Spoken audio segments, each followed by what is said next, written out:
Sa kanyang unang termino pa lang bilang presidente, nagbukas ng kauna-unahang bank account sa Switzerland ang dating Pangulong Ferdinand Marcos. Sa alias na William Saunders, sa Bangkong Credit Suisse sa Zurich, Switzerland, ang account ni Marcos ay may laman na $950,000 US. Pero ang kanyang sweldo noong 1968 ay $5,600 US lamang. Ito ang simula ng pandarambong ni Marcos na umabot sa bilyong-bilyong piso.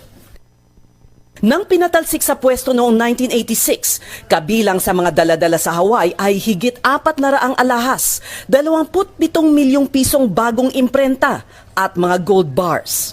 Nagsilbi bilang PCGG Commissioner si Ruben Carranza taong 2001 hanggang 2004. Para sa kanya, ang isa sa pinakamatibay na katibayan ng pagnanakaw ay ang makasaysayang pagsaoli ng Switzerland ng mga pera ni Marcos na nakatago sa kanilang mga bangko. Dinala ko yung decision na yan sa Switzerland, pinakita namin yan sa Ministry of Justice ng Switzerland at nagpirmahan kami ng kasunduan na isusoli nila ngayon yung pera. At that point, ang pera na na-identify sa mga Marcos bank accounts was $683 million. Taong 2003 nang isoli ang pera sa Pilipinas. Dahil sa pagkamatay ni Marcos taong 1989, walang nakuhang conviction ang gobyerno. Sa halip, isang forfeiture case ang isinampa at naipanalo laban sa mga Marcos sa Korte Suprema.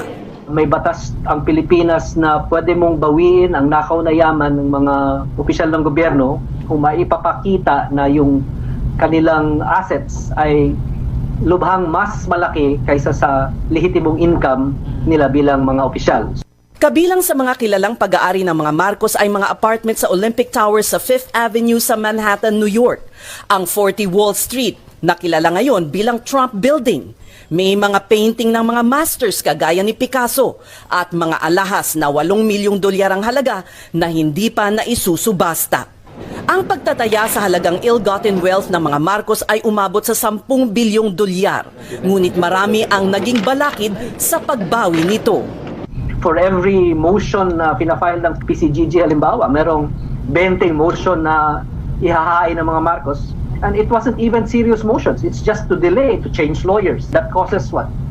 1 year, 2 years of delay.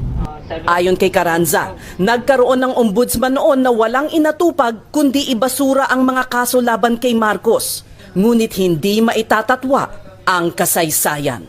Ang importanteng tandaan na ang kasaysayan kasi hindi maibabago. History is always as a way of reflecting the truth at some point, in the future.